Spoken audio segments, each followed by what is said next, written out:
right, folks, welcome back to another episode of the Exit Interview, a podcast for Black educators.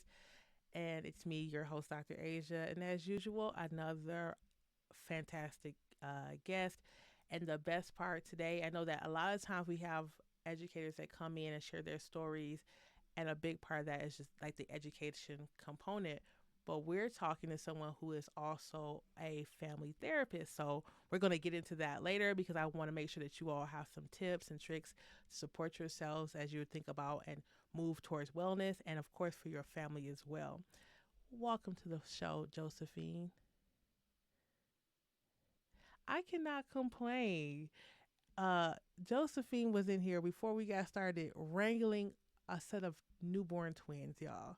So if you hear some babies, it's just a part of what it is. Perfectionism is a form of white supremacy. That's what I like to say. No, you're not about to start dropping jewels. We just got started. Yes.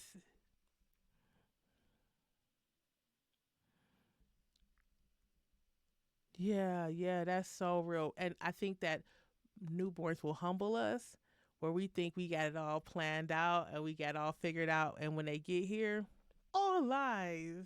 I've thrown that out the window. I can't even argue with that anymore.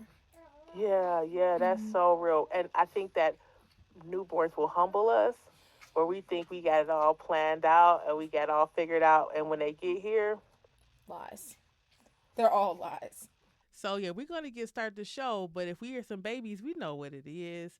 We're gonna do the thing because we're humans, and this is a human experience. So go ahead and get started. First things first, you have a very interesting path in education.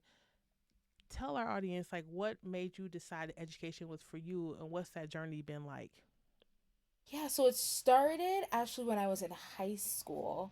My junior and senior year of high school, I had the opportunity to be a para in a preschool for babies with intellectual and developmental disabilities, and also with mental health disabilities. So like some babies were had autism through folks, some having Down syndrome, and it was just like a very like eclectic group of kids. So I was 17, 16, 17, 18 years old, as a parent in a classroom working with those teachers who really taught me a lot about education and really made me want to go into the work, and really support it. And I grew up with educators.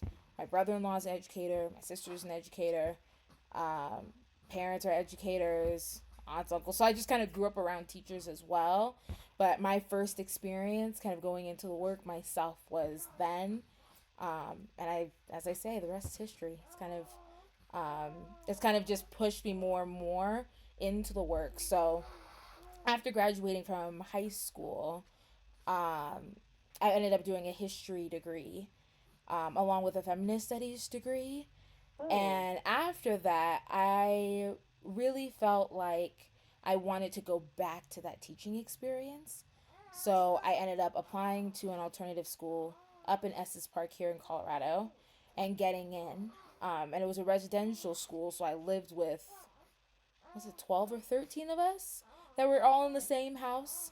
And I want to say seven of us were people of color. It was like an anomaly yeah, for that group. And after that, I ended up going to graduate school, getting my master's in social work, getting my master's in education. I did both at the same time. I would not yeah, recommend that.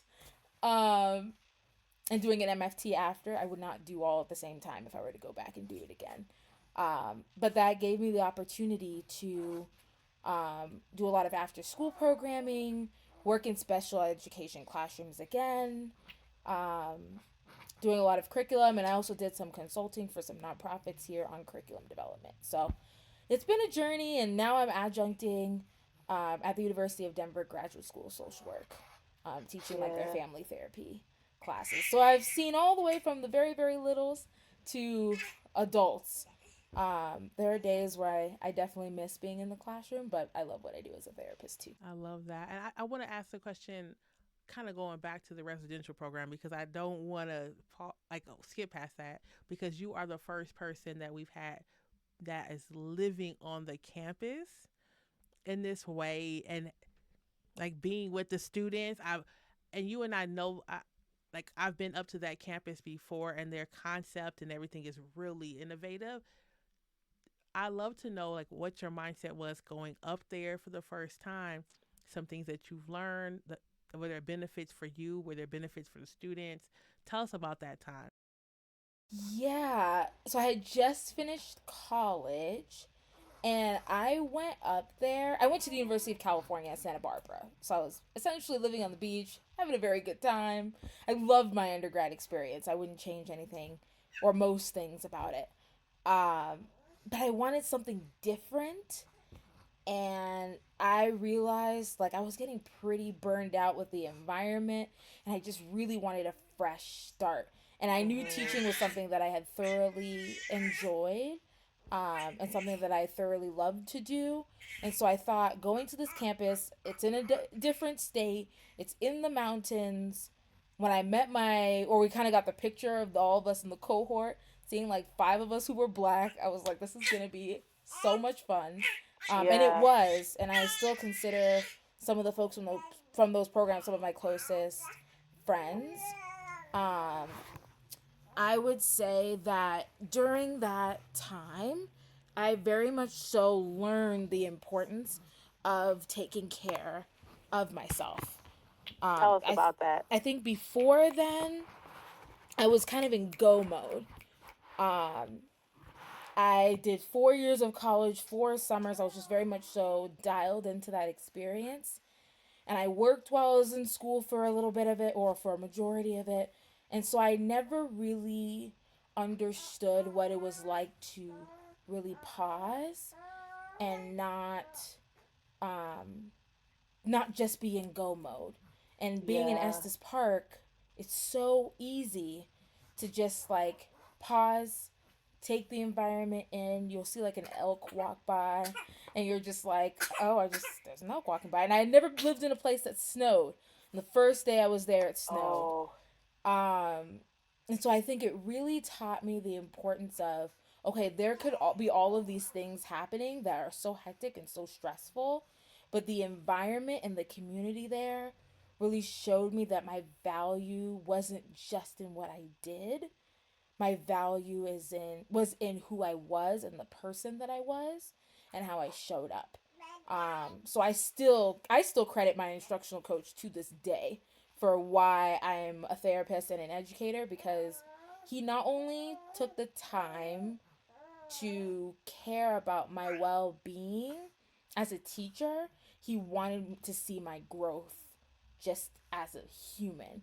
And I think there are some folks who really helped me develop that there and helped me not get into the cycle of burning out while there. Once I hit graduate school, that was a different story. But I think that year was a real, almost like a sabbatical from the go, go, go culture.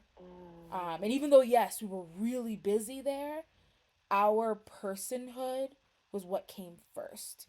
And that's a lesson that I kind of forgot once I got to graduate school, but then when I finished, it reappeared, and I realized all of those things that I had taken there, and I've been working to really reintegrate them, um, so that they are a part of not only my life, my husband's life, my children's lives. So I really credit that experience for really just helping me grow up. yeah. That's really interesting because when I went to visit that school, I thought the same thing. I felt this different way in which students were seen, right? And you can't tell from the outside, right? But to hear someone say, I taught there, and this is 100% true, I love that. And folks who've been in that K 12 space or a higher ed space, but really in K 12, there's always this every sense of urgency of running around the physical. Yeah, I've talked about this a lot. The walkie talkies, so walking yeah, quickly, everything's urgent, everything's fast, respond to emails within 24 hours, and so on and so forth. And for you to have that opposite experience, right, especially coming right out the gate from undergrad, is really, really beautiful. And I'm glad that you had that experience. yeah. But then you decided to go to back to school. And why was that? Why did you make that decision? So many of the students that I taught were from my hometown. I'm originally from Anaheim and from LA. And Mm. many of my students were from the Valley, from LA, from the Bay. And so there was just a lot of common experiences that I just got because I knew the places they were talking about. I knew the stories that they had gone through. I had seen and experienced things that they had seen and experienced. Um, and I found that, and I actually talked about this in my grad school application.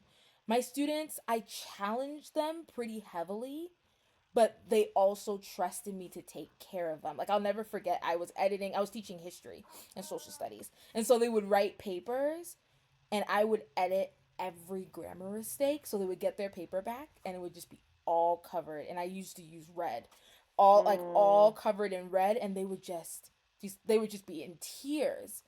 And I would say, like, the world that you're preparing for needs you to know to capitalize and to use periods and to write in complete Yeah. sentences. And if folks are not challenging you to do that, somebody from your hometown or somebody 30 minutes from your hometown is going to do that. And so it built this sense of trust. And I think even my lead teacher really supported me in not being so hard on myself when things didn't go the way that I had planned. But it built that sense of trust and rapport with them where they would share their lived experiences with me, and I ended up really gaining a lot of good mentorship actually from a social worker who was working kind of in the health and wellness department. She was also a fellow alongside me, and she sat with me and helped me write all of my grad school applications for education Okay. and for social work. And I think she's a licensed master's in social work. She's in New York now. Um, and so her sitting with me and really challenging me the way I was challenging my students, and her being, I mean, she was from New York in the Bronx, so it wasn't identical, but her experiences being so similar to mine let me know, okay, the way that I'm challenging these students, I also need to be challenged to do. And she I started to do that, understand. but I think going back to grad school really emphasized that. At least that's what I thought going in, and it ended up being a very different experience from what I expected. Because I was a dual master's student. So I did a master's in education and a master's in social work in 3 years, and I designed the entire 3 year path myself. Yeah. And I Wow. petitioned both it was a very long and extensive process, and I'm glad I did it now. But I think being at the school was a much slower pace than grad school. And so coming out of grad school, I had to remind myself that I had permission to go back to that slower pace. Yeah, that's really interesting because when I went to visit that school, I thought the same thing. I felt this different way in which students were seen, right? And you can't tell from the outside, right? But to hear someone say, I taught there and this is 100% true, I love that. And folks who've been in that K 12 space or a higher ed space, but really in K 12, there's always this every sense of urgency of running around the physical. I've talked about this a lot. The walkie talkies, the walking quickly, everything's urgent, everything's fast, respond to emails within 24 hours, and so on and so forth. And for you to have that opposite experience, right, especially coming right out the gate from undergrad, is really, really beautiful. And I'm glad that you had that experience. But then you decided to go to back to school. And why was that? Why did you make that decision? So many of the students that I taught were from my hometown. I'm originally from Anaheim and from LA. And Mm. many of my students were from the Valley, from LA, from the Bay. And so there was just a lot of common experiences that I just got because I knew the places they were talking about. I knew the stories that they had gone through. I had seen and experienced things that they had seen and experienced. Um, and I found that, and I actually talked about this in my grad school application. My students, I challenged them pretty heavily, but they also trusted me to take care of them. Like, I'll never forget, I was teaching history and social studies. And so they would write papers, and I would edit every grammar mistake. So they would get their paper back, and it would just be all covered. And I used to use red, all Mm. covered in red, and they would just be in tears.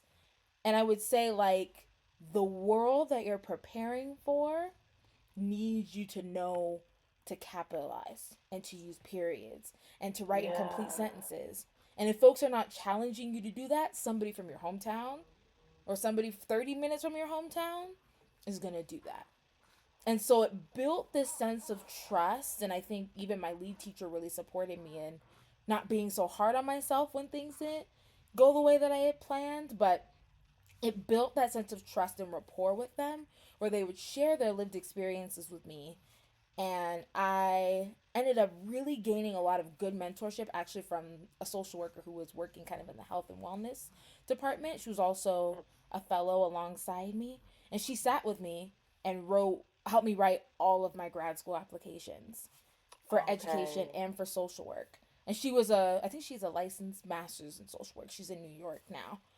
Um, and so her sitting with me and really challenging me the way I was challenging my students, and her being, I mean, she was from New York in the Bronx, so it wasn't identical, but her experiences being so similar to mine let me know, okay, the way that I'm challenging these students, I also need to be challenged to do. And she I started to do that, understand. but I think going back to grad school really emphasized that. At least that's what I thought going in, and it ended up being a very different experience from what I expected. Because I was a dual master's student, so I did a master's in education and a master's in social work in 3 years, and I designed the entire 3 year path myself. Yeah, And I wow. petitioned both it was a very long and extensive process, and I'm glad I did it now. But I think being at the school was a much slower pace than grad school. And so coming out of grad school, I had to remind myself that I had permission to go back to that slower pace.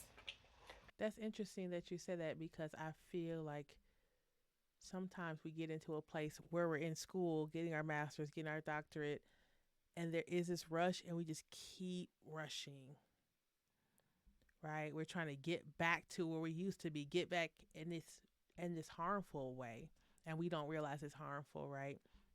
Hurry up and get applications in, hurry up and get another job, hurry up and internships and so on and so forth. And there's no place to slow down, or we don't give ourselves permission to do so until we hit a wall. And so for you to come out of undergrad and have this foundation in your first experience in education be a place that respected the need for rest, it's really fascinating. Yeah. So you had a short stint in education, but it was enough for you to understand the need, right, and the urgency for quality education for our students, and I'll say students, I mean younger folks and older folks. Tell us, I want you to tell us. I'm skipping a few questions I normally ask, but what are you doing now? Because I think that's what I want to spend a lot of time on this podcast interview talking about.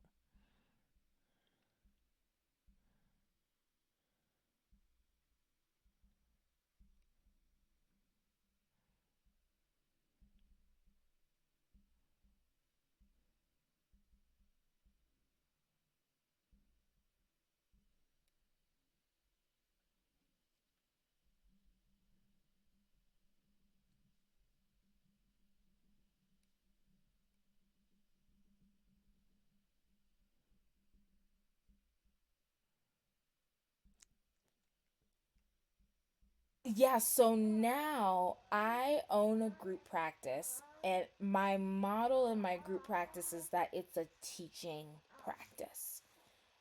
We focus on identity based and relationship trauma. And I tell my team all the time, you have 3 years. You are in, and then you are going to go and you're going to do exactly what it is that you want to do. And you're going to develop your own mission statement of what your career is going to look like. And I'm going to stand all the way behind you in doing that so that I can bring another group of folks in to train and learn. So I think I've incorporated that into my practice. And it's Yeah. really fought the scarcity mindset of I need people in my practice in order for us to make an income. That's actually not true. It's actually much more expensive to have folks working for you. But this idea Mhm. of really being able to be a teacher in that space. So I take folks on as interns and then they stay for 2 years. And most times I'm like, okay, this is year one. Like, are you ready? Are you ready to jump out on your own? No? Okay, let's give it Mhm. another year. You ready to jump out? No, you want to get experience supervising? Cool. I'll teach you how to supervise. And then it's very much so a conversation of I don't want anybody living in my dream. I want people to have their own dreams. Oh, It's that simple. say that again, please. I don't want people living in my own dreams. I want them to develop their own dreams. I want my practice to be able to spark that in them. Because especially since I have a lot of clinicians of color, folks who have worked in education, folks who've worked in behavioral health and have worked in these other fields, I am getting tired of us all being on hamster wheels where we're just working to meet the status quo and working to just make ends meet or just make enough. Like, I'm personally getting very sick of it. And now I have 2 children to consider. So, of course, that's caused a lot of adjustment in things, but I do not want any clinician or educator that I come across to feel like there is not room to, yes, do what you need to do, but then also be in this constant state of dreaming and building community so that you're able to then give to the next. But not give to the next out of a space of scarcity and not having enough, but giving to the next out of the abundance that you have. That's a whole word. Folks, we're talking to somebody who got up at 3 o'clock this morning. I haven't had a newborn in a long time and never had twins, so we're doing this. So very much you are in a teaching space and you're holding space for folks of color who want to do this work and supporting them. And I've never heard of that before. Not to say it doesn't exist, but I've never heard of that before. How did you decide that that was going to be the model for your business? So I started off solo. And the way I started my practice was very unconventional too. I was working in a group practice and there was just a lot of miscommunication. And I would also wager some level of dishonesty. And so I was Mhm. like, you know what? I'm just like, I made the decision very blunt, like very quickly. I established the LLC, the website, the name, everything within a 48-hour period. It was just like, I'm not taking this long to think through it. And I borrowed $50 from my sister. I borrowed fifty bucks from my boyfriend at the time, now husband, and I started my practice. That's kind of how it, those are my investors. And once I hit a point of like, okay, I have more clients and I'm getting to a place where it's more than what I can do on my own, I thought back to that person I was when I started.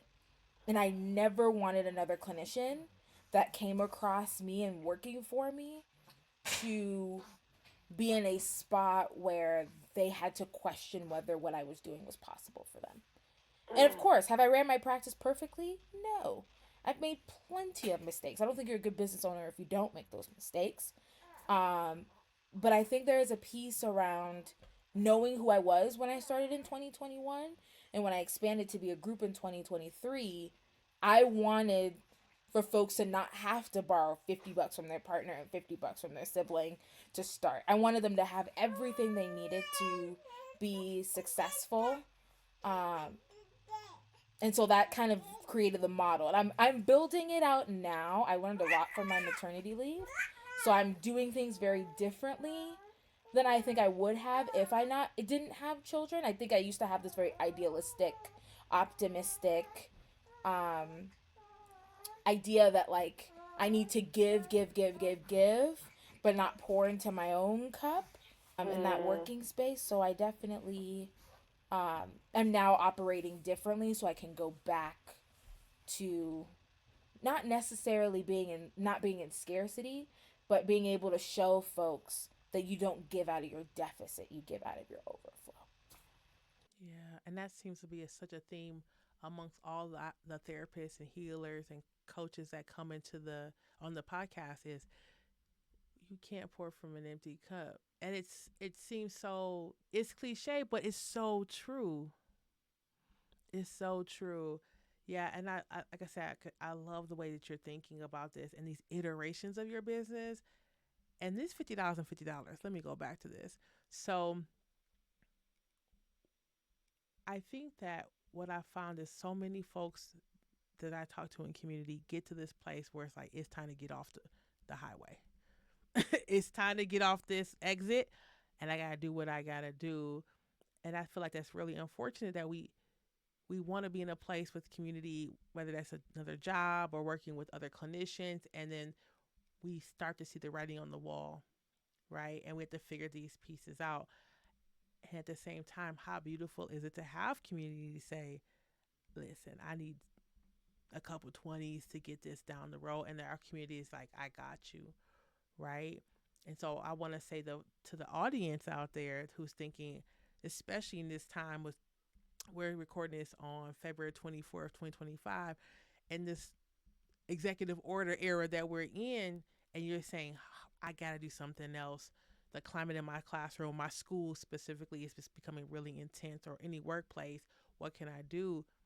I would say lean on community. And the Yeah. reminder that I have to tell myself, not too long ago, I was in Tulsa, Oklahoma for a conference. And I was able to really learn from folks in that community about Black Wall Street.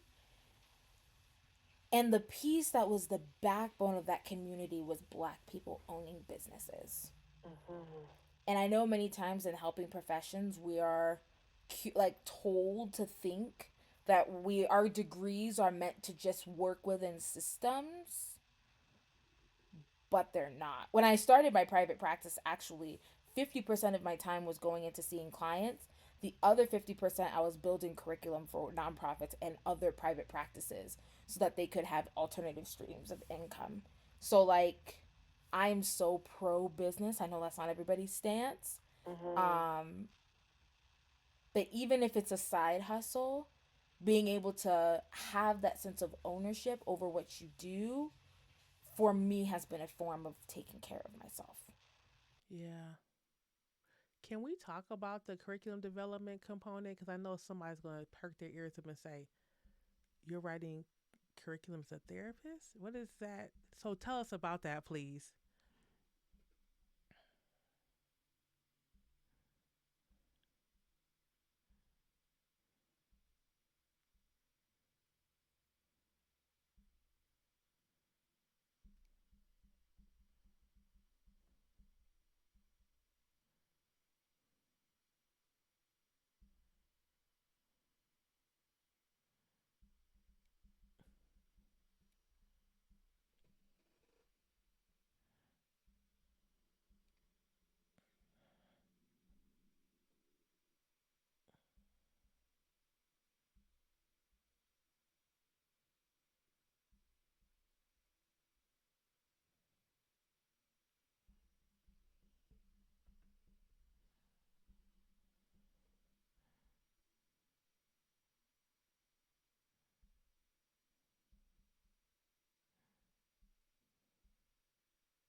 Mm-hmm.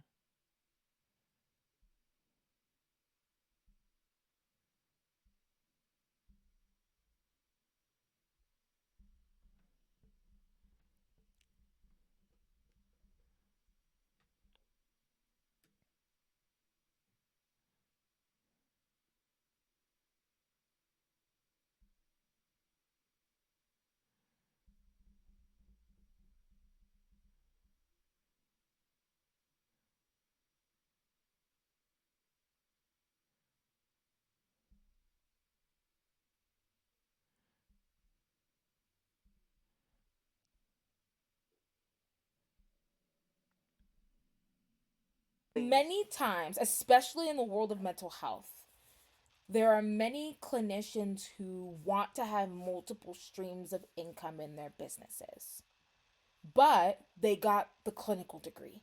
And so the clinical is what they know how to do. So there's this phrase that therapists say all the time of, I want to get out of the chair, which is essentially like, I don't want to be sitting in the therapist chair doing sessions over and over and over again.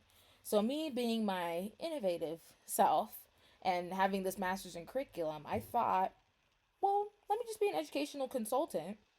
And if a therapist wants to create a course that's self-paced, that folks can take online based on their areas of expertise, I can teach them how to teach.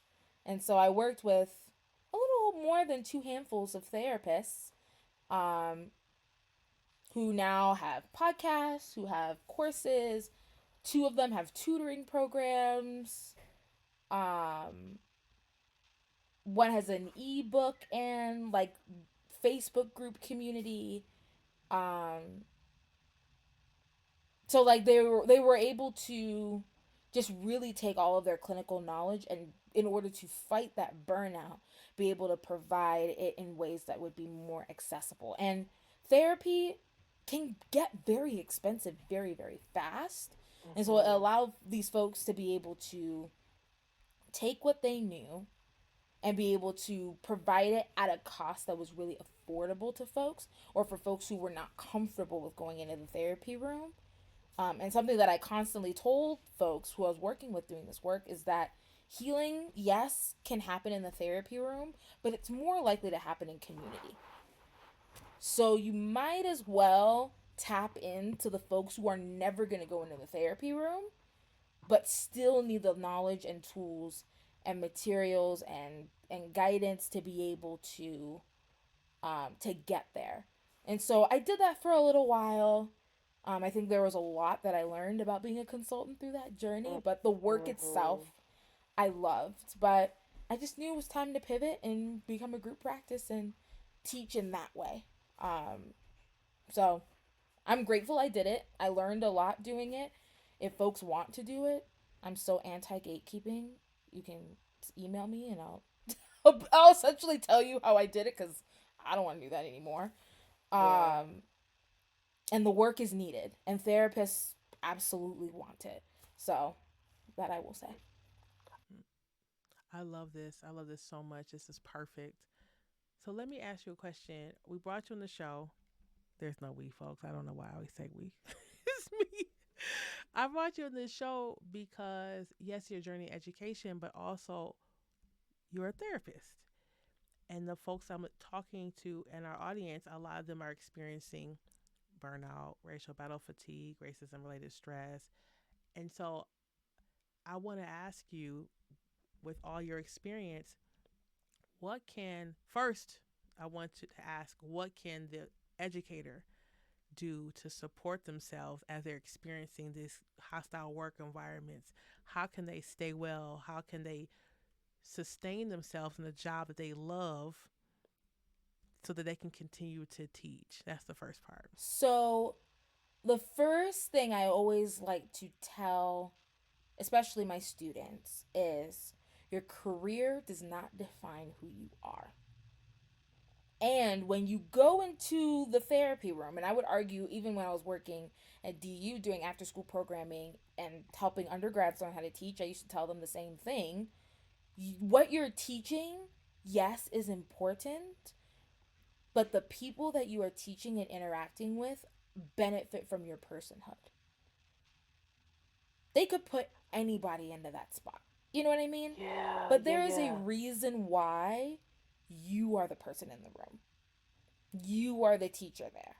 And if you don't preserve that, your students are the ones who suffer. So if you are like me and you have a hard time thinking about taking care of yourself for yourself's sake, I would argue that it is a part of your job if you were a teacher to take care of yourself. And I've been there. I'm even there right now as an adjunct with grading and dealing with classroom dynamics and like all of these pieces. Yes, it's so true, but there has to be a point when you put it down. And so I work with my clients at, using this analogy of a pie. If your career is 100% of the pie, something's got to adjust. And I can't say you need to have this much of the pie be your career. It needs to be 25% or 50%. Like, that's not what my role is as a therapist. My role is to help you identify how much of your personhood you want to place in your career that will help you be able to do the work that you love without sacrificing who you are and how you show up. And so if folks keep this like pie analogy in their minds and think, I want, like, I'll use myself for example, I want my children to get 75 to 80% of me in this season, with them being this tiny. They're 6 months old. Mhm. Um, Mhm. and they're the size of 4.5-month olds because they were born 6 weeks early. So they're teeny tiny. Um, Maybe when they're 10, they'll take up 50% because I want them to go and explore and make their own friends and make their own community so it won't be the same. Um, but with right now them taking 75%, that 25% really needs to be focused on me. So like I take aquafit classes with a friend of mine to make sure that I'm able to like enjoy the workouts that I'm doing because I hate being on a treadmill. I hate being on an elliptical. And I grew up swimming as a kid, and so these workouts just feel really good for me in recovery from pregnancy. That's absolutely something that I do in order to be able to show up. I also love to sleep. I'm not getting much sleep these days, but Yeah. like don't be surprised if I did not respond to an email in 30 minutes because I'm somewhere in a corner at my child's daycare. That's also a co working space in their rest nest, taking a 30-minute nap before I have to do something. Like, I will sneak in that sleep. So that's for me. And so, figuring out how that pie needs to be prioritized will force you to be able to make sure there is a sliver for you, because nobody will benefit. The airplane analogy of like you have to put your oxygen mask on first. Yes, it's true, but you have to remember in that analogy, the plane is going down, and we're in a world where that might be true for a lot of us. So even if it's more important now than ever, it's not just about taking care of yourself for yourself's sake, as Trisha Hersey says. It's an act of actual resistance. It's an act of actually showing those who are in your community and who are around you that your well being means that your community is in well being. And so if a teacher is standing in front of the classroom and they're snapping at their students, and I was there, please know I have been there myself. Of like, there was one day none of my students did their, like, the whole room, there was like 8 of them, nobody did their homework, and I was pissed. And I remember my lead teacher coming in and being like, okay, let's break this down. And he had to write out all of the strengths that I had as a teacher and all the ways that I wasn't taking care of myself that week before all the Mm. steps I needed to take. And you know what? I thank Dan Hoffman for that, genuinely, because there are even moments now where I go back to that memory and I have to list out what are all of my strengths in the situation. What, and that wasn't even from a therapist, that was from another teacher. What are all the ways that I haven't been taking care of myself, and what are all the things I need to adjust in order to be able to show up better in this classroom? So I pass that advice along because it was really helpful for me. Another piece is um, that you have to make sure your physical body is taken care of. Like, we talk about self-care. It's not just like taking a nice bubble bath and watching a movie. Like, yes, those things are nice, but like, you need to eat, you need to drink water, you need to stretch. I remember when I used to Yeah. teach, I used to stretch by like putting my hand on my desk and just lifting one leg at a time, and like just stretching my arms and legs before I had to go off and do the next thing. And being regulated is a huge piece. Something that I always recommend is if you have Colorado might be questionable because of how cold it gets, but cold water, especially on your extremities, so like your hands and your feet, can do a lot to regulate your nervous system, especially if Mm. you're in a state of either panic or high stress. So what I used to do, especially when I was doing like some school social work, is I would keep a bottle of ice on me that was like separate from my regular water bottle. So if I was really feeling just like dysregulated, I would just take an ice cube out of the little water bottle and just let it melt in my hands, Mm. so that it helps you be in order to remain regulated. As teachers, and I would argue in most helping professions, you don't have the luxury of standing there and being like, let's look at 5 things you see and 4 things you hear, and like yes, that exercise is great, I'm not bashing it, but like we don't have the luxury of time. So we need things that are quick and that are fast and that will help us be able to get through. And that ice cube trick I use a lot even now. Thank you. So, along with our Black educators, our folks of color in the audience, there's also their family members and their community members. And so we know that racism related stress, racial battle fatigue spills over into our communities, crosses over into our communities, and impacts our families. And I've talked about this in the past where when we get a job as educators, or paras, school psychs, whoever, we text our family, we call them, we do all the things with them, we celebrate, go out to dinner with them. And so also when we experience harm, that also happens, right? Where we call them and text them. So they're with us this whole time. None of our educators are alone, at least I hope not.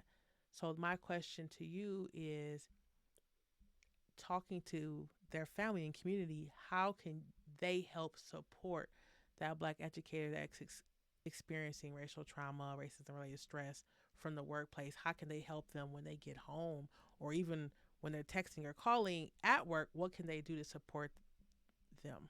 It's two-sided. One is the book answer, one is the non-book answer. I think they both have some equal truth. But I will start with the book answer. The book answer talks about boundaries.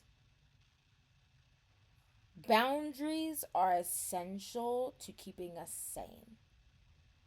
And so I'm not saying boundaries in, oh, you have to leave your work at work and come home and like not think about work at all.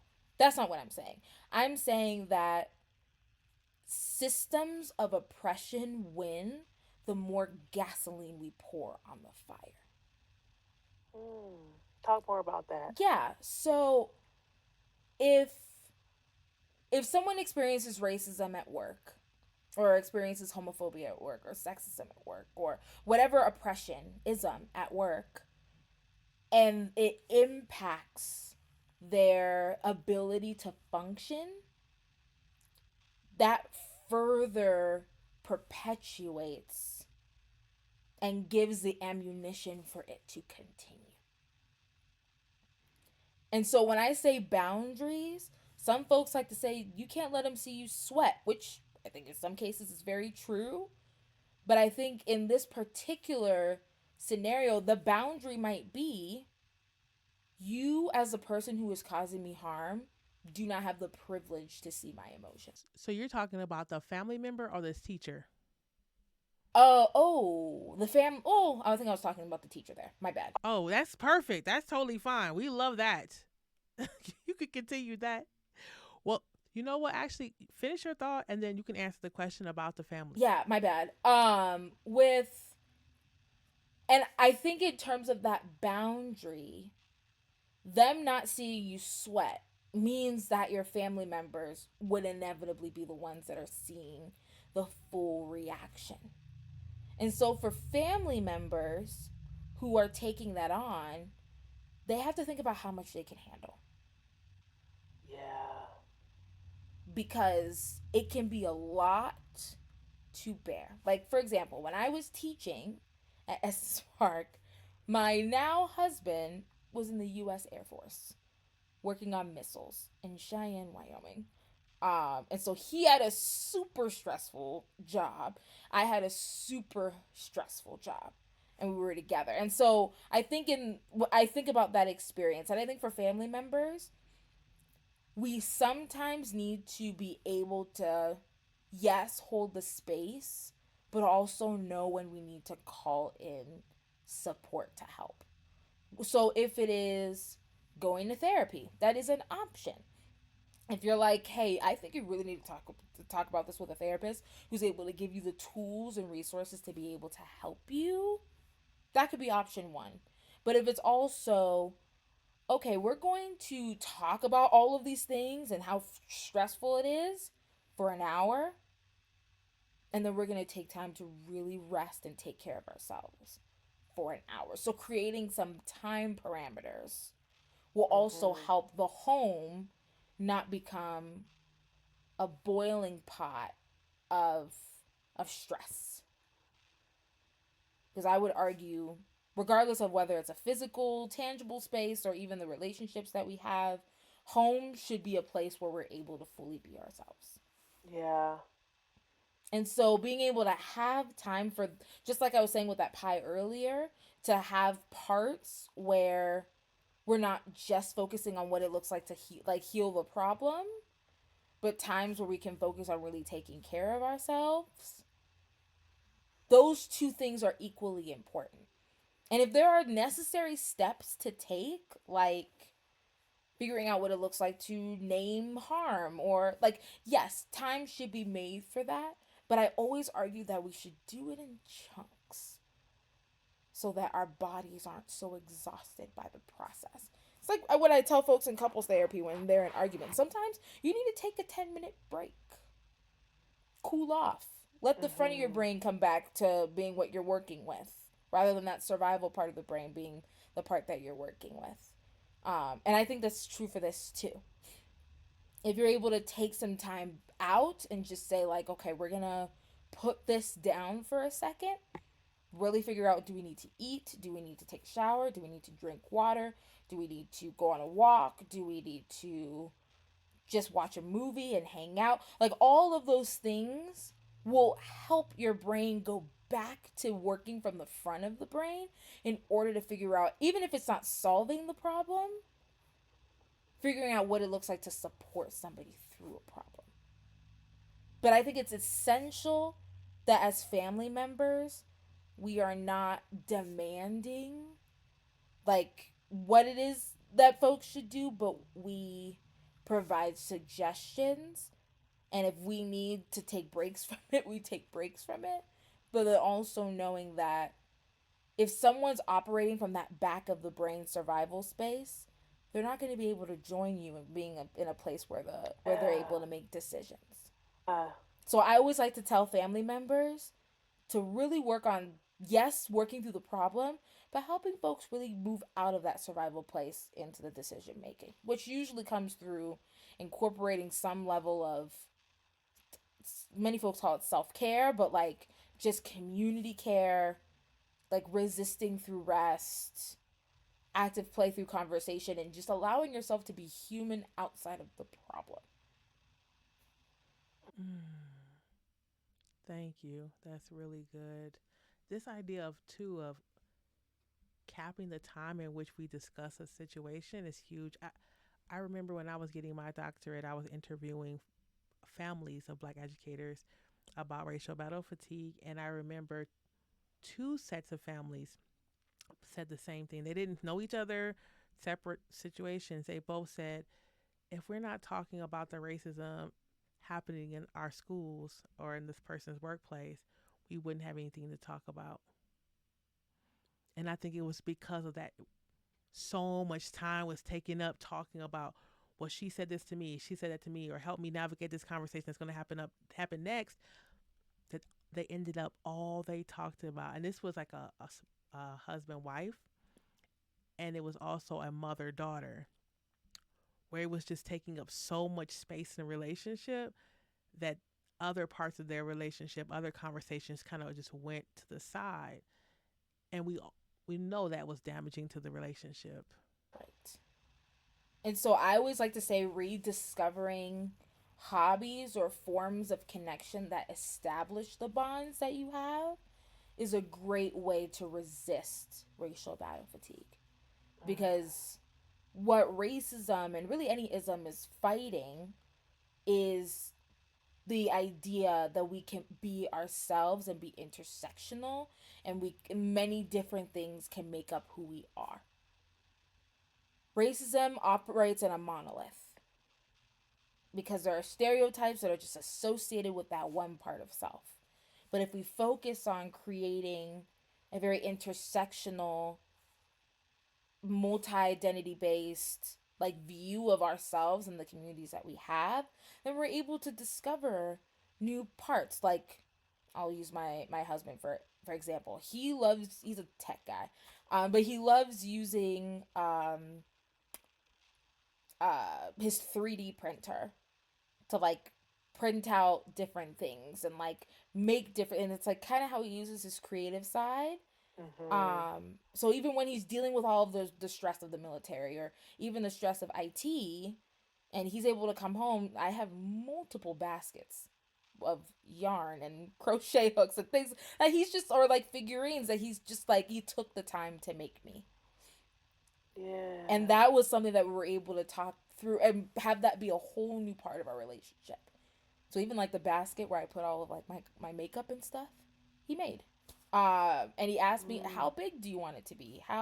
What color do you want it to be? And I was able to really like have something made that I really liked.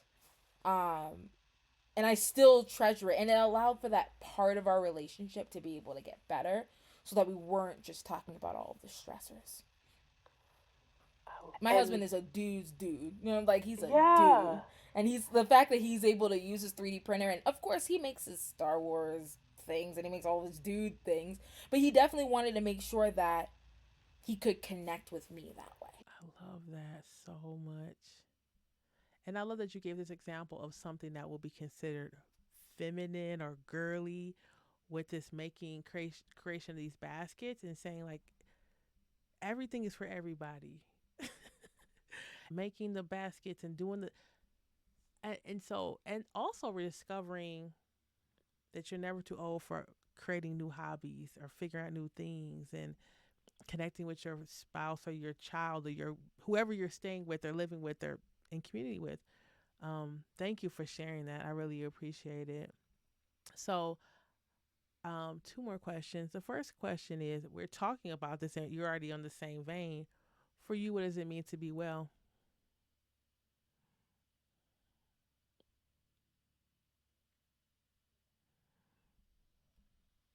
Being well means that I'm not pretending to be well.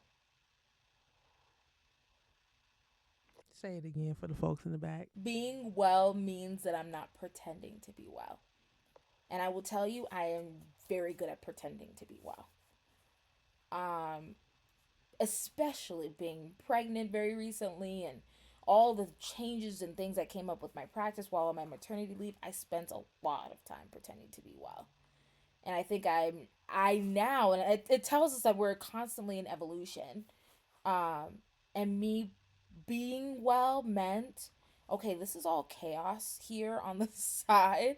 This feels like a dumpster fire, but it doesn't change my personhood. Of course, there are areas where I needed to take accountability, where I needed to learn, but those mistakes and those things that I went through don't define the person that I'm actively working to become or the person that I am now. Sure. And so being well means that I'm able to have some degree of separation between myself and my mistakes, with the bridge of that being my accountability. Wow, I love it. Thank you so much. That's something that's folks in the audience. I hope you push pause and like sit and think about that and rewind that. Like being well means not pretending to be well. And I think a lot of us do a lot of pretending, right? For the sake of keeping up appearances, for the sake of not wanting to burden others, for the sake of fake it till you make it, and it's not working. And I don't want my children to remember me as a person who pretended to be well. I think that's where that mindset shift really happened. Because very quickly they were in the NICU for 16 days and they were fighting that entire time. And their doctors, they were like, it's okay if you're not well. This is very hard. You have two children who are literally fighting for their lives here. Like, if you're not well, why? And she said, why pretend? I was like, oh. And so it forced me to really think about that. And that's a big piece of wisdom that I've gotten in the last year. Mm. Mm, beautiful. Last question. Is there a black educator that you would like to shout out? There is. She's actually my aunt. Um, Her name is Christina Satole. She's been working in education since 1997, 98. And she's been in a myriad of roles. She's my mom's best friend. And she's now also a board certified behavioral analyst and behavioral analyst supervisor. And when I was teaching, she was one of my, well, she still is, but she was one of my greatest mentors. So Auntie, if you watch this, I love you. Um, Oh, I love it. like I could cry thinking about it. In each season that I've had, she's she fully accepted me for who I was and the teacher that I was in that moment. And funny enough, we actually consult about our cases together in mental health too to help each other out. But she always encouraged me to never stop learning, but also never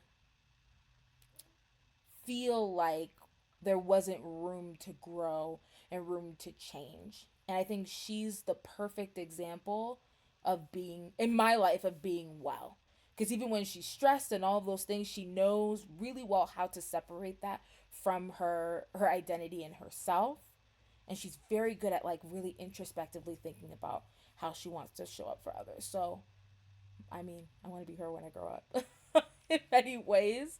And I think a lot of the wisdom I get from her. And she's in California. She's in the Los Angeles Unified School District. Shout out to her. All right. So, Josephine, how do people find you if they want to connect with you? I have social media. I'm like now kind of getting back in the swing of things. I just started another LLC that's going to focus on really training and development and supervising and consulting for therapists and for folks who really want to work within mental health. And it's called the Mental Health Therapist Hub. It's brand new, so I'm still in the building phases of it. So I have an Instagram for that called the Mental Health Therapist Hub or Mental Health Therapist Hub. I have a Facebook page for that.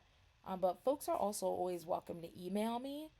I remember going to a conference and the speaker being like, if you ever want to connect, just send me an email. I was like, he's bluffing. And I emailed him and he responded.